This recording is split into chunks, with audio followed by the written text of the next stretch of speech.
Begging your pardon, my lord. Mrs. Wilkes wasn't feeling herself today. Kitchen sent me to bring you your supper. Hoping that's acceptable for yourself, my lord.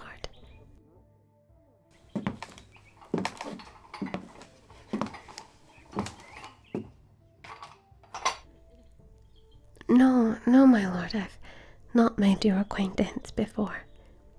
Though I've seen you from afar, of course. I didn't. I only meant I've seen you before while you were fulfilling your duties. I saw you ride at the head of your men. You came through my village one morning a few years ago. I'll always remember seeing you there. The banners, the knights.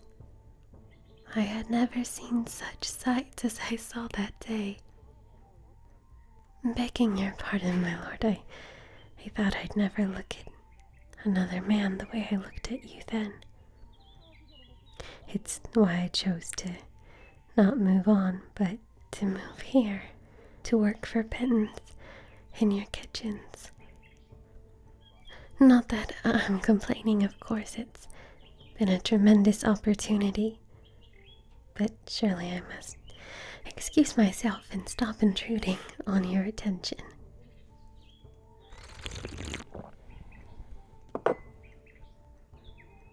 You want me to stay? My lord, surely it isn't my place to accompany you while you dine. A poor servant woman can only offer you poor company. I know little of the world to amuse, and my family was humble. They used to work the land and were unable to raise me with etiquette or courtly grace. I can think of little else I can offer you. Oh, I see. I can't quite believe my ears. Surely this isn't how you talk to all the servant women. What might cause you to offer myself a drink, and not old Mrs. Wilkes? Why, yes. I have no husband. Unlike her, that is true. I am pleased to hear you say you find me more appealing to spend time with. I had hoped to spend time with you alone today, though I didn't dare imagine I would. Perhaps I might tell Brutus on the door that he shouldn't be concerned that I don't leave your chambers in a timely manner then. No, please, don't get up. I'll tend to it, my lord.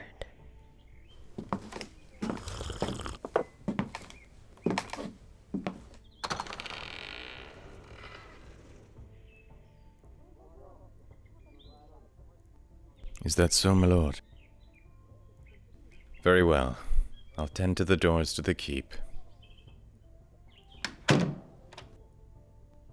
At long last, I have you all to myself. I can't believe it, really. Since that day, years past, I've thought of little else.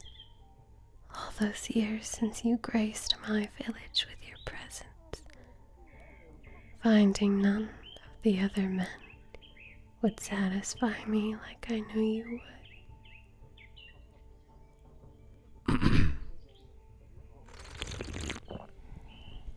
For years, I've thought of little else but meeting you in person. I needed to get my hands on you, to act out my deepest desires. How I've longed to see your body, my lord, to look you in the eyes like this, and share with you my feelings my urge to get as close to you as I dared. No one else would be enough for me. Not the sergeant at arms who relayed your orders, or the bailiff who first called in the army. All of them gave me no real satisfaction when I got my hands on them. None made me feel anything. But nothing has, really, since you changed my life that day. No, it had to be you. I knew it then, and I feel it now. I knew it was fated to be when Brutus left just now. You know what said to me? That he thought you'd need more guards around, not less, given the danger of Petite Mort. I could barely contain myself. Who said anything about Petite? No, my lord. You stay seated. Don't try to rise. The hemlock will have numbed your limbs by now. You'll only fall, and I need you sat level with me for the next part of our sweet little chat. It's important we see eye to eye. I really need you to remember me.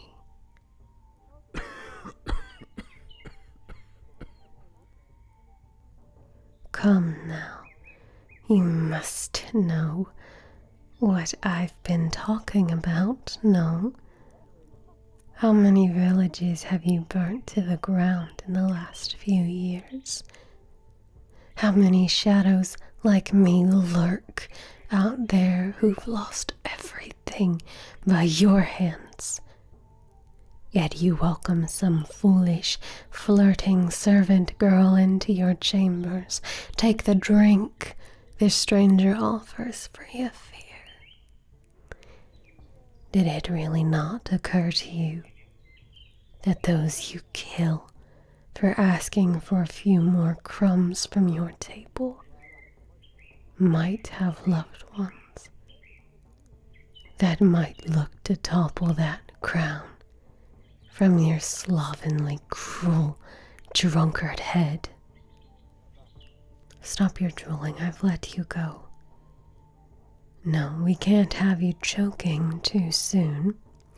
You'll pass away today, of course, that's set in stone now, given how much you quaffed, but you've got some talking to do before that. And right now I decided how bumpy your road to the grave is, my noble lord. Yes, you use your last gasping words here to talk honestly, and I'll let you depart with some dignity. Yes, come on, look at me. Come, I've taken your life already, there's no use weeping. No more worries, the worst has happened. Now talk to me and we can be done with it. The houndsman who set his awful pack on the field hands, he had a blade slipped between his ribs, he's gone. The sergeant, too, he rots in a ditch a few miles away from the edge of town. I saw to that.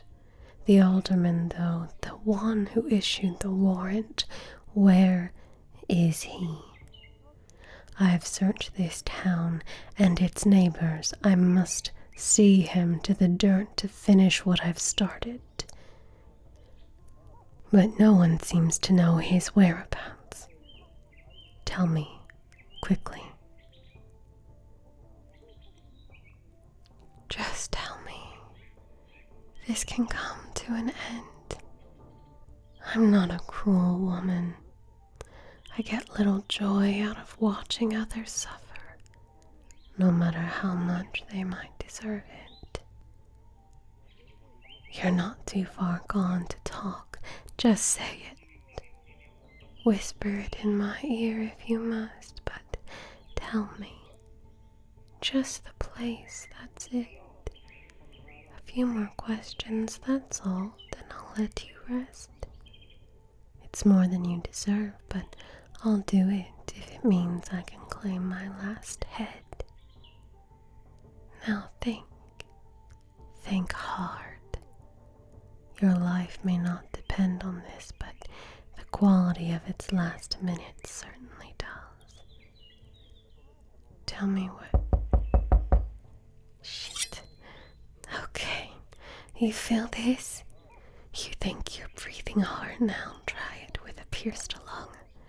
The pitiful last hours of your life will be as painful as my father's unless you keep composed. You're dead either way right now, so think on it. There's no saving you if you call out. Careful, don't tear that, my lord. Oh, hello? Is someone there? I'm so sorry. My noble lord has... I was just cleaning up the chambers. Whatever you're both up to, it had better wind up soon. Her ladyship has just arrived at the keep. She's with her sister now, but if she heads up here now, you're both dead. I'll say. Yes, thank you, sir. I'll make sure his lordship is ready to entertain soon. He's just a little weak in the knees right now. I'm sure he'll breathe easy knowing he had such a loyal retainer, though. Well, quite. Well done. You didn't make a sound. Now let's finish this quickly and oh no. No, look at me. Can you hear me? No, this is too soon. Look at me. Focus. Come on. Stay with me. Quickly, where is he? Tell me the place, and this can all go away. Where is he? Where can I find him? Shh. Okay. I know you can hear me. I can see your eyes dart around. Just tell me the place, and I'll end this now. Where? Okay, good. And will he have men with him? Right, I see. One last thing before I let you go. One last thing.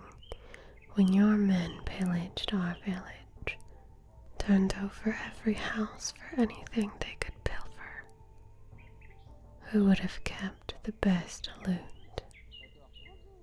The sergeant and the houndmaster's pockets were emptied. Maybe they pawned their possessions on, but maybe someone else kept the jewelry. Who? The quartermaster. And who was your quartermaster that day? Brutus. Oh, very good, my lord. Very good. I'll pay him a visit. I don't much think it will give me as much joy as this, but let's make sure we don't miss anyone out, eh? He kept staring at me. He seems keen, so I suppose he'll be glad to be courted. Hopefully he'll offer me a ring before I depart here forever. Speaking of, I suppose we're done here now, aren't we? I've been putting this off. I don't know how I feel about easing you into your grave smoothly. I honestly can't tell you what joy I'm getting from watching you try to breathe. I didn't think I would. I thought the hate would be too strong, but now I just want this moment between us to last a lifetime. Mine, I mean. I know it's lasting yours. But it can't. Years in the making, and now I've got to wrap this up all so quickly. How can it be fair to let you pass in a matter of minutes? This isn't the longer, torturous fate you deserve now, is it? No, I suppose deserve has nothing to do with it, does it? Kate didn't deserve to be torn at by hounds. Father didn't deserve to hang for wanting to be paid a fair wage. No, this alone must be justice, and I'll not sour it by wanting it to be perfect. Ending your reign and having vengeance on your retainers should be enough. I can't be greedy. I have precious little time left to spend with you, but okay, I will ease your pain. I did promise. I should, but only if you answer one more question. This seems fair, no? I didn't specify how many questions, so I'm keeping my word. And what's one more? So answer me this quickly. If you want the pain to end, tell me, what is the name of my village? You burned it to the ground when we demanded fairer pay. I'm sure that must stand out in your mind. Surely you can't have forgotten. So tell me. You don't know, do you? It wasn't, you don't know. You don't know. You don't know. Well then you've not answered. No, you've not answered, and you can think on that. You think on that well, oh noble one. I've gotten most of my problems off my chest. Such a shame you couldn't. But oh well, we live and we learn, eh? You just sit tight there on your throne, my lord, and I'm sure your wife will be up shortly. In the meantime, I expect that lovely footman of yours could do with a refreshing mug of beer. Oh yes, when you see him after, tell him I'm sorry I couldn't stay and chat for long, because that darling wife of yours will find you fairly soon, and I'll really need to dash. So glad we could do this. You must be wondering if your wife will save you when she finds you, but I wouldn't hold my breath if I was you.